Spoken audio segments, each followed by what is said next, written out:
அனைவருக்கும் வணக்கம். ஆடையிலே பண விரயம், அவதிப்படும் குடும்பம். ஆடையிலே பண விரயம், அவதிப்படும் குடும்பம். ஆசையும் அடங்கவில்லை பெண்களின் குணம்.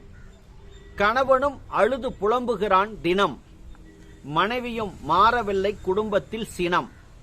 நகை சீட்டு போட்டிருந்தால் தங்க நகை சேர்ந்திருக்கும். வீடு வாசல் கட்டிவிட்டா வாடகையும் வந்து உதவும். இடவாங்கி போட்டிருந்தால் நல்ல விலை கிடைக்கும். வங்கியிலே சேமிச்சா வட்டி பணம் உயரும்.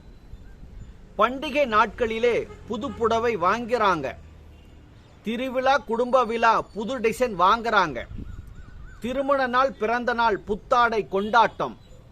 அலமாரி பீரோக்கள் ஆடைகளோ குவிந்திருக்கும். கைமாத்தா வாங்கிய கடன் கட்ட முடியல. நகை வைத்த வட்டி பணம் கட்ட முடியல. அன்றாடும் வீட்டு பொருள் தேவை பூர்த்தி ஆகல. கணவன் கொண்டு வரும் வருமானம் பத்தல. ஆடையிலே பணவிரயம், அவதிப்படும் குடும்பம். நன்றி.